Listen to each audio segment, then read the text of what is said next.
नमस्ते and welcome back to my channel Sanskara by Nishita. I hope कि आप लोग एकदम स्वस्थ, मस्त और तंदुरुस्त होंगे। So now if you are a yoga practitioner जो काफी टाइम से योगा कर रहे हैं, you know that we have a wide and vast varieties of asanas to choose from. इतने सारे आसनास है that give you strength, that gives you flexibility, that gives you a better mobility. Now if I had to choose out of those asanas some 5 or 6 asanas that are excellent for opening up the anterior chain, the posterior chain and some twisting and makes you ready for inversion. So here are my list. So without wasting any more time, let's dive in.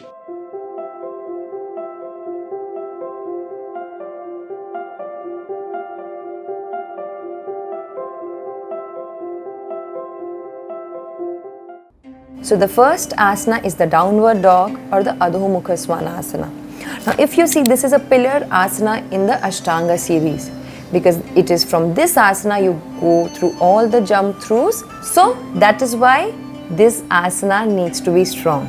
Now this asana works on your posterior chain, that is your calf muscle, your hamstrings, your back, your shoulder and your entire arm. Now when you do this asana, you make sure that you keep your shoulders away from your ears, broadening your upper back. You also make sure that you're engaging your quadriceps muscle and straighten the legs. Also, if you have a tight hamstring, you can slightly bend the knees without putting too much pressure on your hamstring. So this asana works beautifully on the posterior chain. Now the next asana, the Uttanasana.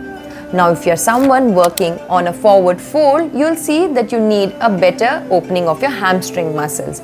And this asana works on the hamstring. Now you need to keep few things in mind when you're doing the asana. Now make sure you engage the quadriceps muscle to lengthen the hamstrings. Now if your hamstrings are too tight, make sure you slightly bend the knees so that you don't overstretch and hurt yourself. Also, lift your sit bone towards the ceiling. When you do that, you're going to feel an extreme stretch in the hamstring. So if you have a fairly open hamstring, you can deepen the stretch by just tilting the sit bones and you'll see a difference in the stretch. Also, lengthen the spine and maintain a straight line from your tailbone to the crown of your head. The next asana is the Ardha Matsyendra Asana. Now this asana works on your oblique muscles. So when you twist, any of the twisting asanas works on the sides or the oblique muscles. Now when you twist, make sure number one, you keep your spine long and straight. We tend to hunch and put the weight too much back, so the spine is not straight. So you need to make sure that your spine is straight. You take a deep breath in, straighten the spine and then exhale and twist. We forget to lengthen the spine.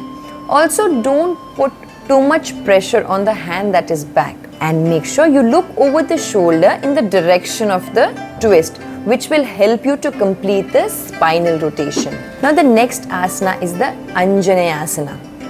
Now this asana works on the flexibility of your psoas muscle, and that muscle is going to help you nail the back bends. If you can open this muscle, you'll get so many asanas, and that is why opening up the psoas muscle is very important. Now when you do Anjaneyasana, try to hold for a little longer. That's how you're going to work on it and make it more flexible. Also make sure you keep the front knee directly above the ankle to avoid any strain.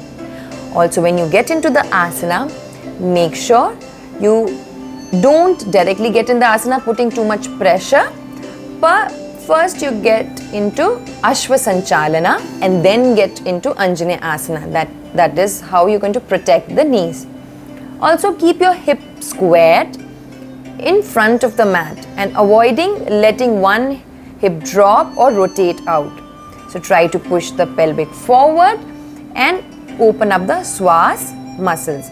Now engage your core and tuck your tailbone slightly to prevent the overarching. You might feel a lower back pain, so just tuck the tailbone slightly in. And the last and the final asana is the Cobra or the Bhujanga Asana. Now this is going to work on the lower back muscles.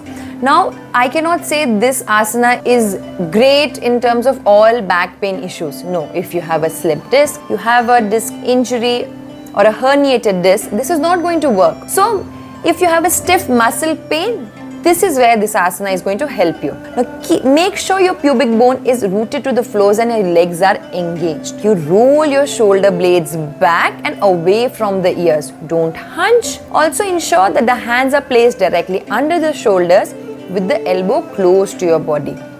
And also make sure that the feet are firmly on the mat. The front of the foot is firmly on the mat, and that's how you're going to get a beautiful Bhujanga asana. It's going to work on your core muscles. So if you have a very tight core, it is possibility that your chest is not going to get perpendicular to the mat. So keep working on it.